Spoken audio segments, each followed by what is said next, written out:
de amparo constitucional se encuentra dentro del control posterior tutelar de constitucionalidad, ¿no?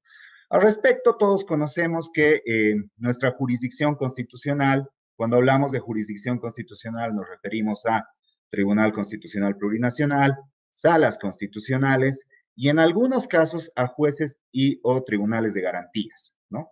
Esto en el tratamiento de acciones de libertad y en un ámbito también territorial en el que algunos jueces y tribunales de garantías tienen conocimiento de las otras acciones de control tutelar. Entonces, nuestra jurisdicción constitucional, así como está diseñada, va a actuar dentro de dos ámbitos de control, ¿no? Lo que conocemos como el control previo de constitucionalidad y el control posterior de constitucionalidad. Dentro del control previo de constitucionalidad, y vayamos ya contrastando, porque vean acá, tenemos las resoluciones que va emitiendo nuestro Tribunal Constitucional, ¿sí? Dentro del control previo de constitucionalidad, nosotros tenemos las consultas, ¿no? Por ejemplo, la consulta sobre proyectos de ley, las consultas sobre la constitucionalidad de los estatutos y cartas orgánicas. Dentro de este tratamiento, como todos sabemos, este tratamiento, este proceso, estos procesos, estas consultas, van a ser de conocimiento único de nuestro Tribunal Constitucional Plurinacional. Al respecto, se van a emitir las siguientes resoluciones: declaraciones constitucionales plurinacionales y autos constitucionales. Las primeras, las declaraciones constitucionales plurinacionales, se refieren pues a la declaratoria de la constitucionalidad o inconstitucionalidad de un proyecto de ley, de un proyecto de estatuto, carta orgánica, ¿verdad? Y los autos constitucionales ya se van a referir a cuestiones de admisibilidad, por ejemplo, ¿no? Del otro lado tenemos el control posterior de constitucionalidad, que es el que nos importa para el desarrollo actual, ¿no? Porque lo que tenemos que ver es la acción de amparo constitucional.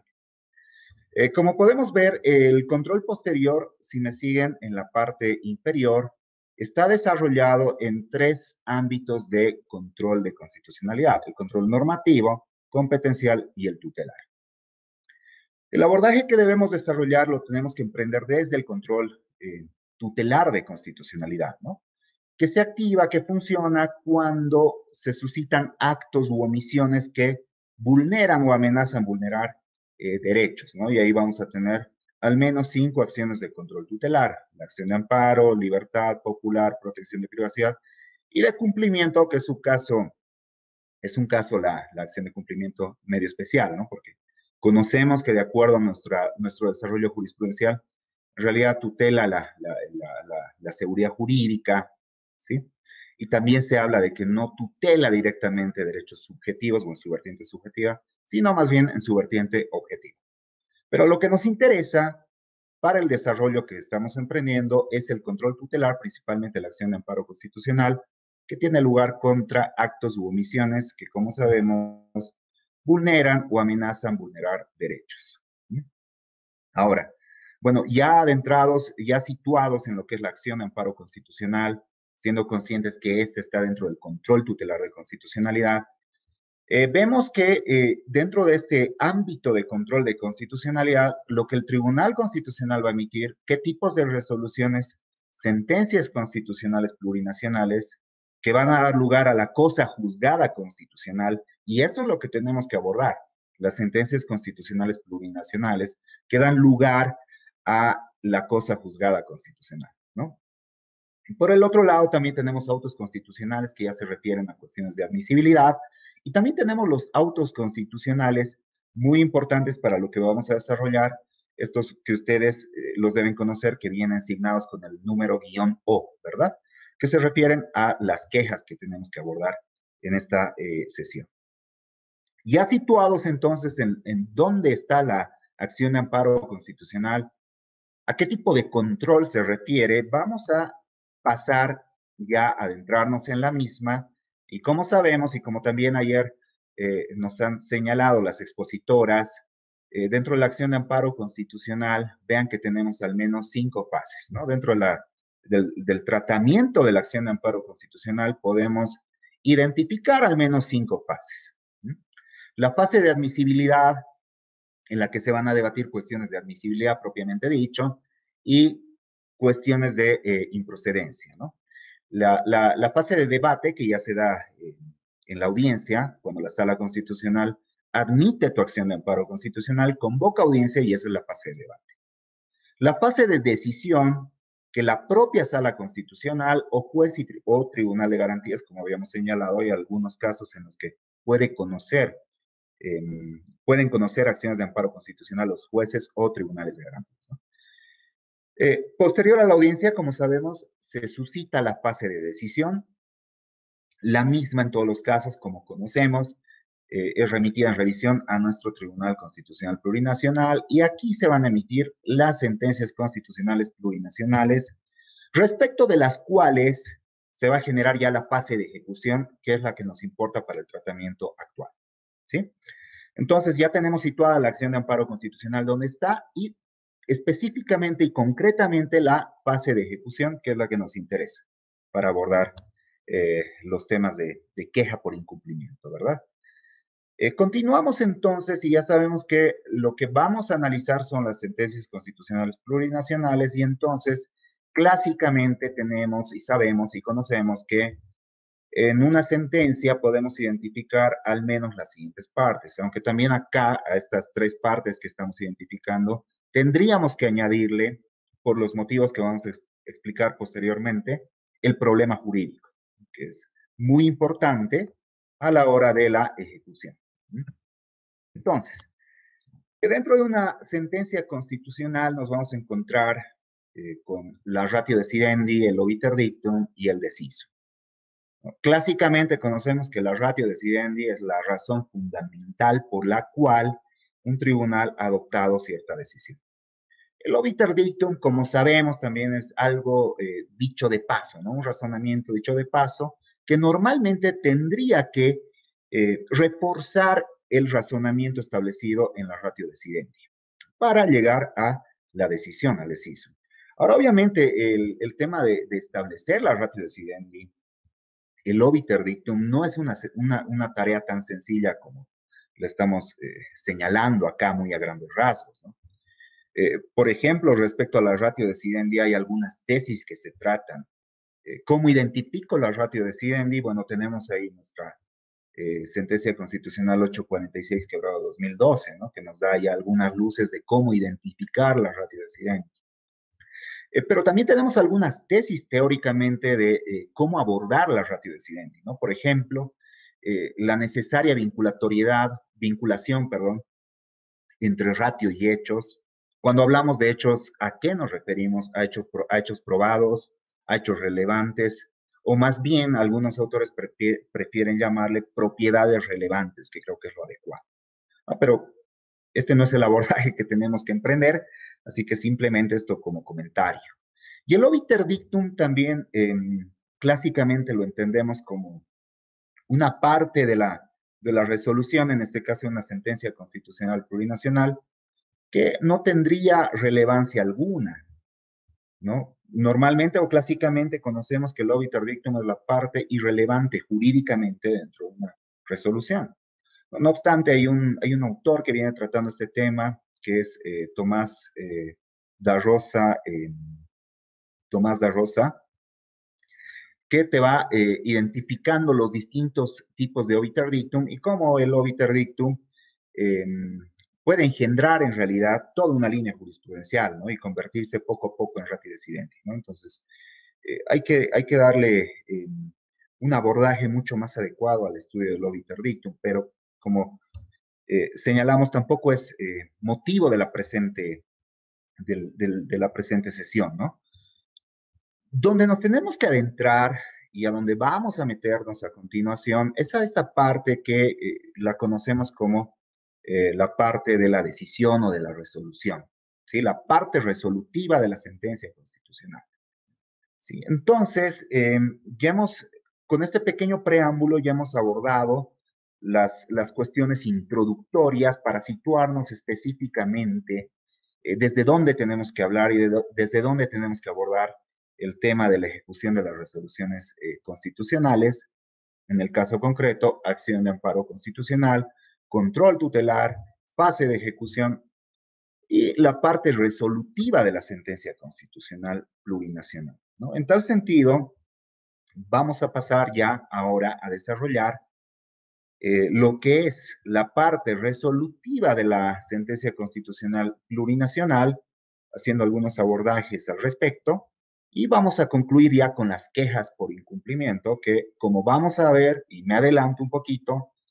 las quejas por incumplimiento, por ejemplo, su procedimiento se ha regulado vía jurisprudencia constitucional, ¿sí? Bueno, entonces con ese pequeño preámbulo y esa introducción, ya metámonos a lo que nos interesa para la presente sesión, que es la parte resolutiva de las sentencias constitucionales plurinacionales. Como decíamos a tiempo de introducirnos a la temática que venimos desarrollando, el artículo 203 de nuestro texto constitucional nos señala dos términos que son muy importantes para analizar las sentencias constitucionales. El término obligatorio, y habíamos señalado que este término obligatorio importa para las partes intervinientes dentro del proceso constitucional, acción de amparo constitucional. ¿Mm? Dentro del proceso constitucional de la acción de amparo constitucional, como sabemos, tenemos al accionante y al demandado. Entonces, en el por tanto, se van a establecer ciertas obligaciones de cumplimiento tanto para el accionante como para el demandado, ¿no? Obviamente en caso de negatoria o concesión de tutela. Ahora, veníamos señalando que la parte resolutiva es una parte realmente fundamental dentro de una sentencia constitucional plurinacional, a tal punto que está vinculada directamente con un derecho establecido en nuestro texto constitucional, específicamente en el artículo 115 de nuestro texto constitucional, que es el derecho a la tutela judicial efectiva. ¿Mm? Dentro de lo que es el contenido de este derecho a la tutela judicial efectiva, ven que el derecho a la tutela judicial efectiva es un derecho bastante extenso, cuyo desarrollo incumbe tanto a la jurisprudencia constitucional, a la propia Corte Interamericana de Derechos Humanos, ¿no? Entonces, ¿cuál es el contenido de este derecho? Porque obviamente establecer el contenido del derecho a la tutela judicial efectiva nos va a dar luces de por qué es importante la parte resolutiva, incluso materialmente. ¿Mm? Vean que el derecho a la tutela judicial efectiva inicia, o el contenido inicia desde el acceso a la justicia, ¿no? El acceso a la justicia desde la presentación, por ejemplo, de una acción de amparo constitucional y las barreras que te puede imponer todo el sistema institucional a la hora de interponer una acción de amparo constitucional o de acceder a cualquier vía ordinaria, por ejemplo, un proceso civil. ¿Mm? Esto está vinculado también con los grupos vulnerables, ¿no? Respecto de los cuales, obviamente, el acceso a la justicia tiene que ser con un tratamiento reforzado, ¿no? Entonces, vean, el derecho a la tutela judicial efectiva lo tenemos desde el acceso a la justicia, es decir, que el órgano judicial, nuestro Tribunal Constitucional, también nuestra jurisdicción constitucional, te permita acceder a ellos buscando, obviamente, una reparación a tus derechos, en caso de que exista tal. Acceso a la justicia, todo el tratamiento dentro del proceso implica también el derecho a la tutela judicial efectiva. Por lo tanto, vean que el derecho a la tutela judicial efectiva también está vinculado con las reglas del debido proceso. ¿Mm? Y finalmente, ¿dónde termina el derecho a la tutela judicial efectiva? Vean, el término efectivo es realmente imprescindible para el derecho a la tutela judicial efectiva, valga la redundancia. ¿Por qué es imprescindible? Porque el derecho a la tutela judicial efectiva solo y únicamente va a ser satisfecho cuando yo tengo una resolución emanada obviamente por un órgano, juez o tribunal competente, que me resuelva todas mis pretensiones, ¿sí? Y en su caso, si se detecta, como es en el caso de la justicia constitucional, la vulneración de derechos, apliquemos criterios establecidos en el artículo 113 de la Constitución, es decir, reparación integral, ¿sí? Y solo y únicamente con la ejecución de todas estas medidas, pues en ese solo y único momento se satisface el derecho a la tutela judicial efectiva.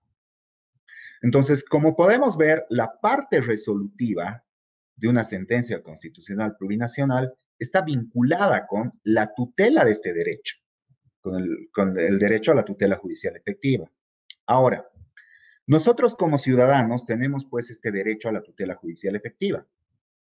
que se va a materializar solo y únicamente cuando se ejecute la resolución con calidad de cosa juzgada constitucional, que es una sentencia constitucional plurinacional. En la medida en la que esta resolución me está generando este derecho a la tutela judicial efectiva, paralelamente genera un deber, ¿no? Y este deber se lo va a trasladar, obviamente, al Tribunal Constitucional Plurinacional. ¿Mm? Mi derecho a la tutela judicial efectiva va a implicar un deber para el Tribunal Constitucional Plurinacional. Y este deber, que lo tenemos acá en nuestras diapositivas, es el deber de precisar, perdón, con exactitud la parte resolutiva. Entonces, como podemos ver, vean, la parte resolutiva tiene incluso una implicancia material, ¿m?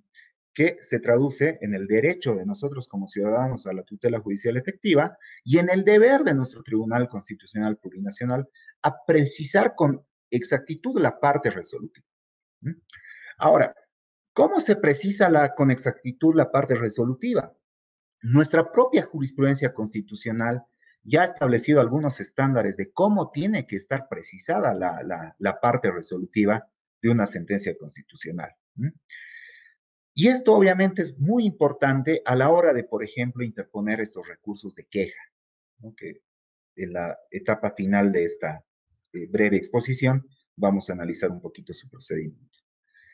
El deber de precisar con exactitud la parte resolutiva, bueno, ¿cómo se precisa con exactitud, esta parte resolutiva? Como veníamos diciendo, ya tiene algunos estándares nuestra propia jurisprudencia constitucional. Veamos al respecto. Un primer punto de cómo tiene que estar precisada la parte resolutiva, vean la concordancia que debe existir entre estas tres partes de mi sentencia constitucional. El problema jurídico, el problema jurídico, la razón de la decisión y la propia decisión. Tiene que haber una concordancia, un hilo conductor entre identificación del problema, razón de la decisión y la propia decisión, o la decisión como tal, que es el por tanto, o que se traduce en el por tanto. ¿Cómo se identifica el problema jurídico?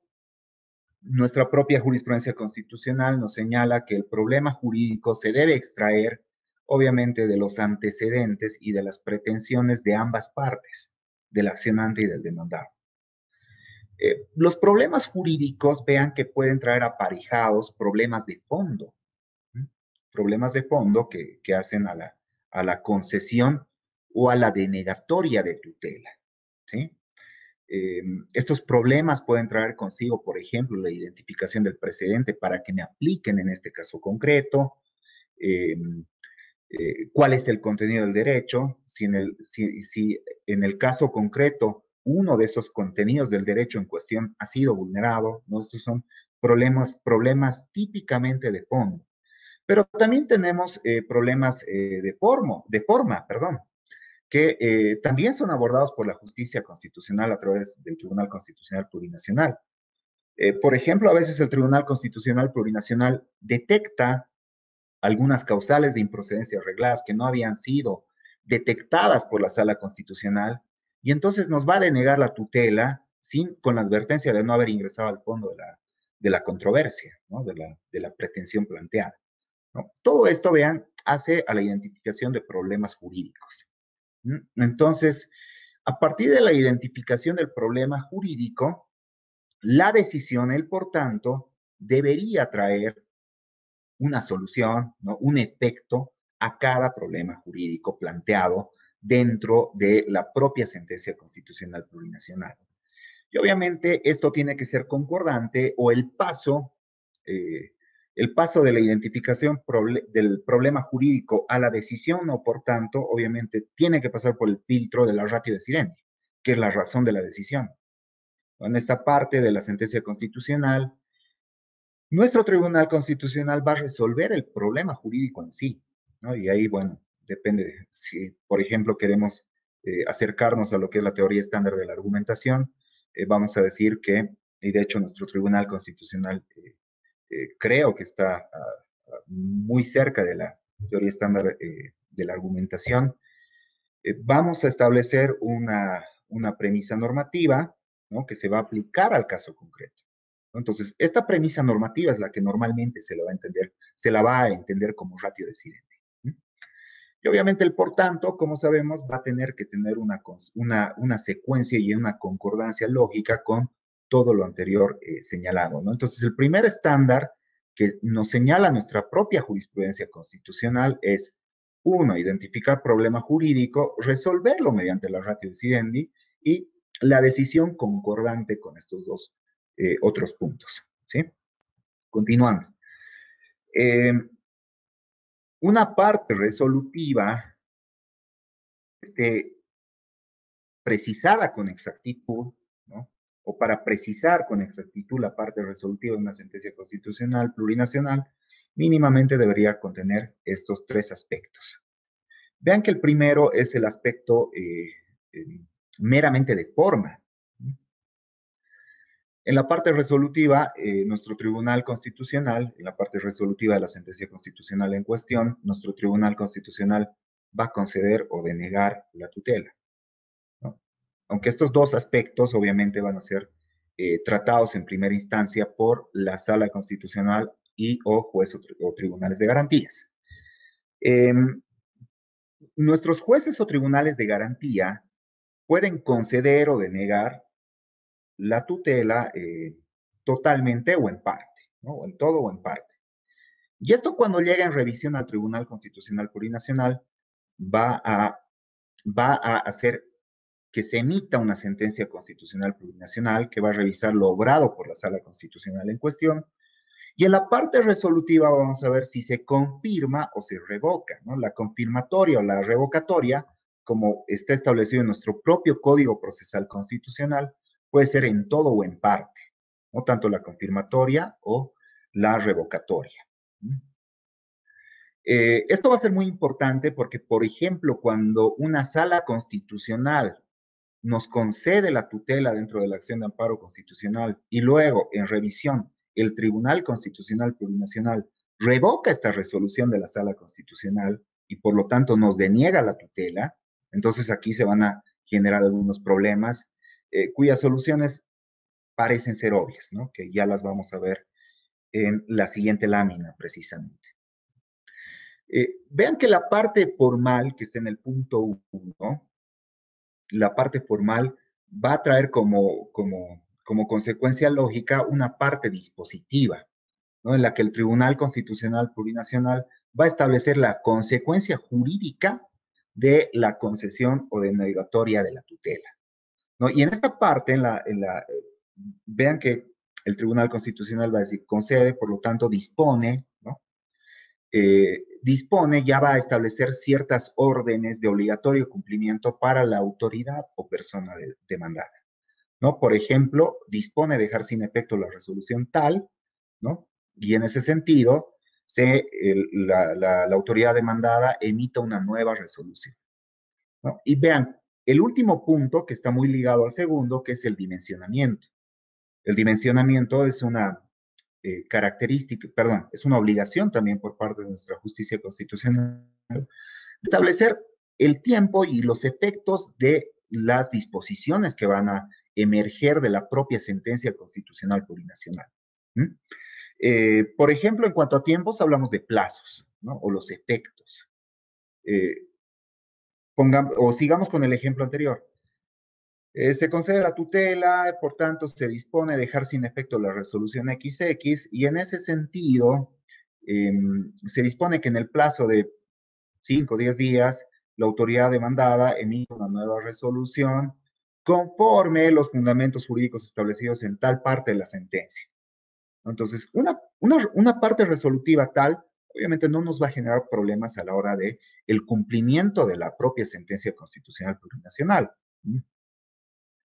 Y obviamente nos va a garantizar nuestro derecho a la tutela judicial efectiva.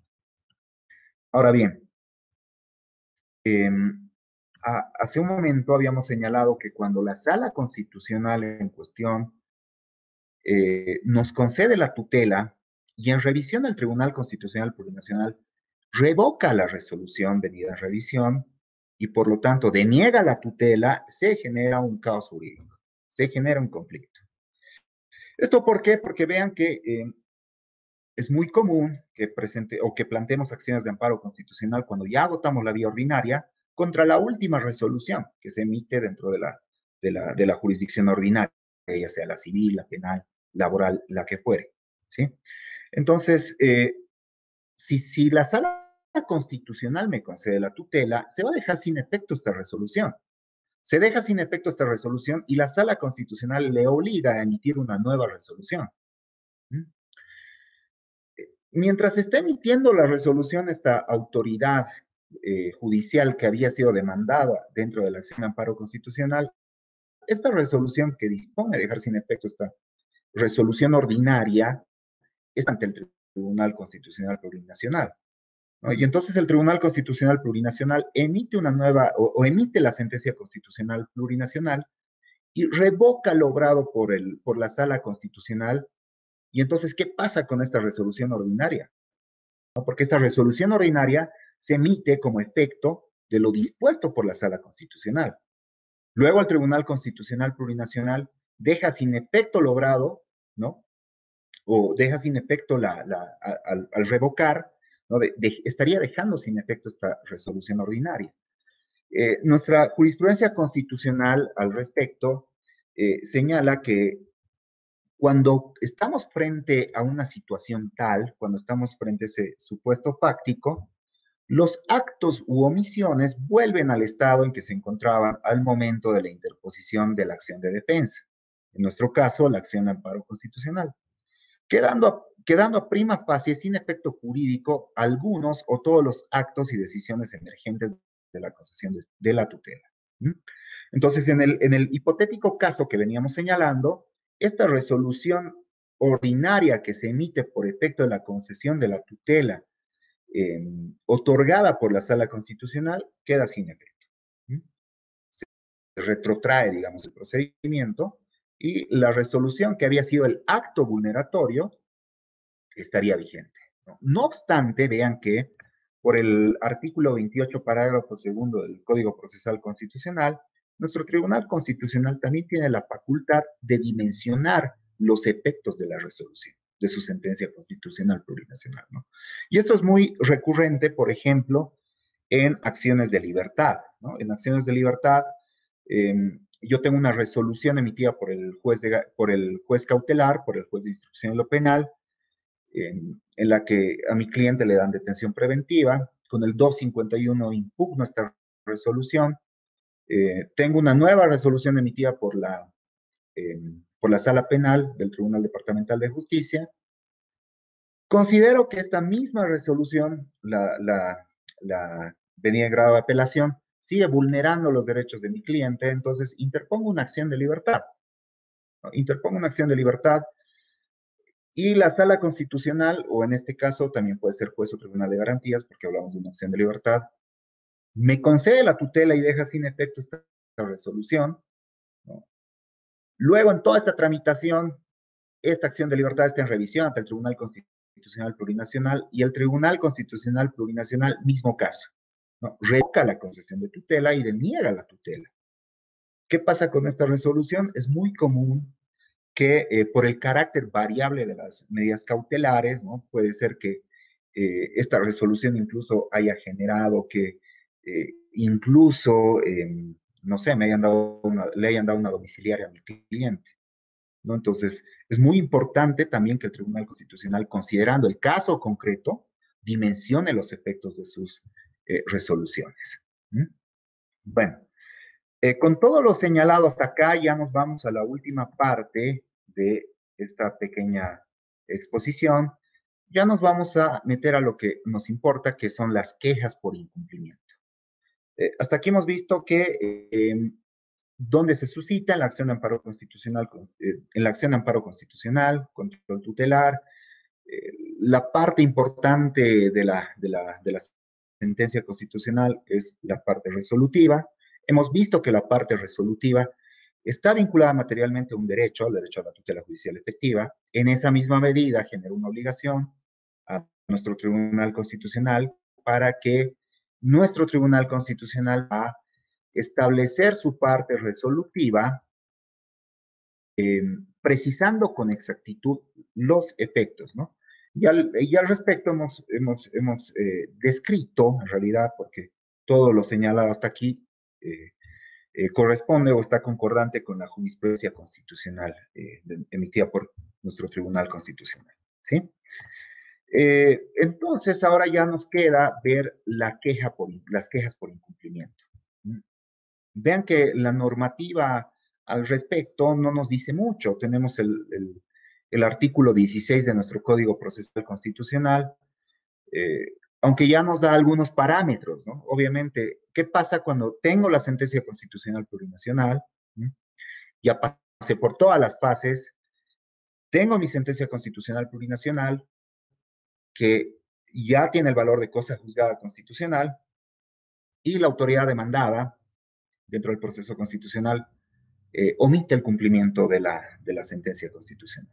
Entonces, en ese supuesto, ya el 16 del Código Procesal Constitucional nos da algunas luces, ¿no? Nos dice primero, y esto va a ser de indefectible cumplimiento, como vamos a ver a continuación, la ejecución le corresponde al juez o tribunal de garantías, ¿no? En nuestro caso, salas constitucionales. La ejecución le corresponde a la sala constitucional. Yo planteo mi acción de amparo constitucional y, como sabemos, nos sortean una de las salas constitucionales, depende en qué ciudad estemos, ¿no?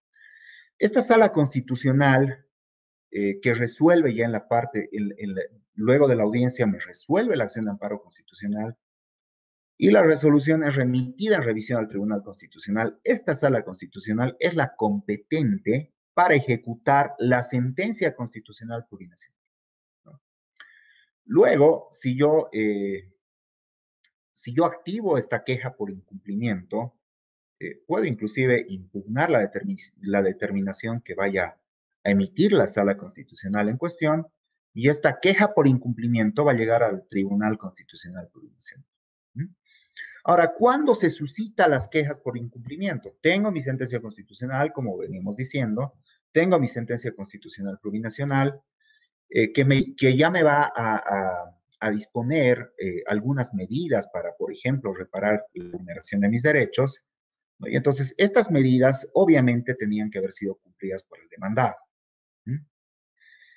Cuando estas son total o parcialmente incumplidas, puedo activar la queja por incumplimiento. Cuando se les da un alcance diferente o distorsionado a lo establecido en el fallo constitucional, o sea, la sentencia constitucional, puedo activar la queja por incumplimiento. Y finalmente, cuando el cumplimiento es tardío, nuevamente puedo activar la queja por incumplimiento, ¿no? Entonces, en estos tres supuestos, yo puedo activar la queja por incumplimiento. De acuerdo al 16, vean, tendría que activarlo ante el juez o tribunal de garantías / salas constitucionales, porque con la ley de creación de salas constitucionales, nosotros sabemos que el conocimiento de las acciones de control tutelar es de competencia de estas. No obstante, vean que tenemos ya un desarrollo jurisprudencial que nos establece el procedimiento, porque hasta acá el procedimiento obviamente no resulta claro. Entonces, un auto constitucional que es muy importante y que nos va a desglosar todo el procedimiento ya de las quejas por incumplimiento es el auto constitucional 49/2017-O. Este auto constitucional nos va a desarrollar todas las fases, todo el procedimiento en sí que se genera en esta fase de ejecución, ¿no? Entonces, veamos, hemos visto las 5 fases de la acción de amparo constitucional y estamos ahora en la última, que es la fase de ejecución, y tiene su propio procedimiento. Ahora, ¿cuál es ese procedimiento? Primero, obviamente, si estoy frente a uno de estos tres supuestos, lo que yo voy a hacer es activar una queja por incumplimiento. ¿Ante quién? Necesariamente ante el juez o tribunal de garantías. O en el caso de la acción de amparo constitucional, ante la sala constitucional que conoció la acción de amparo constitucional, ¿no? Porque vean, el Tribunal Constitucional emite la sentencia constitucional plurinacional y luego devuelve obrados a la sala constitucional. Entonces, la queja por incumplimiento necesariamente, imprescindiblemente, la tengo que activar ante la sala constitucional. Obviamente debo acompañar toda la documentación y prueba pertinente, demostrando ya sea el incumplimiento total o parcial, el alcance diferente o distorsionado que se le ha dado, ¿no? O el tardío cumplimiento de la misma. Una vez que la sala constitucional va a recibir la queja por incumplimiento, eh, tiene un plazo de 24 horas para que esta queja sea remitida o puesta en conocimiento del sujeto pasivo de la denuncia, ¿no? Por ejemplo, del demandado dentro de la acción de amparo constitucional. Supongamos que soy el accionante, estoy reclamando el cumplimiento de una sentencia constitucional plurinacional, entonces el sujeto pasivo de la denuncia sería obviamente el demandado dentro de la acción de amparo constitucional. Este sujeto pasivo, vean todo el procedimiento, ¿no?, que está establecido en el auto constitucional 49-2017-no. El sujeto pasivo va a tener 3 días para responder a esta queja, remitiendo toda la documentación necesaria o que él considere pertinente. ¿Mm? A partir de ello, obviamente, vamos a tener 2 supuestos, ¿no? Primer supuesto, que el sujeto pasivo de la queja por incumplimiento responda, y a partir de la respuesta, la sala constitucional va a tener 48 horas para resolver el fondo de lo planteado. ¿Mm? Paralelamente, el otro supuesto es que el sujeto pasivo de la queja por incumplimiento no responde. Entonces, si en el tercer día de haber sido notificado y de que se le haya puesto en conocimiento la queja por incumplimiento, este sujeto pasivo no responde, entonces a partir del cumplimiento del tercer día, la sala constitucional lo que va a tener que hacer es nuevamente correrle el plazo de 48 horas y emitir la resolución, ¿no? Y esta resolución me tiene que resolver el fondo de lo que estoy planteando en la queja por incumplimiento, ¿m? Y en ese sentido va a declarar haber lugar o no haber lugar a la queja por incumplimiento. Finalmente, y ya con esto ya vamos concluyendo, eh, vean que es todo un procedimiento que se genera, ¿no?, en la fase de ejecución de la acción de amparo constitucional. Tengo la resolución, se me notifica, ¿ya? Y yo como sujeto activo o pasivo de la queja, tengo 3 días para impugnar esta resolución, ¿no? Y solo en caso de la impugnación, cuando se impugna esta queja por incumplimiento, esta va a ser remitida al Tribunal Constitucional Plurinacional, ¿no?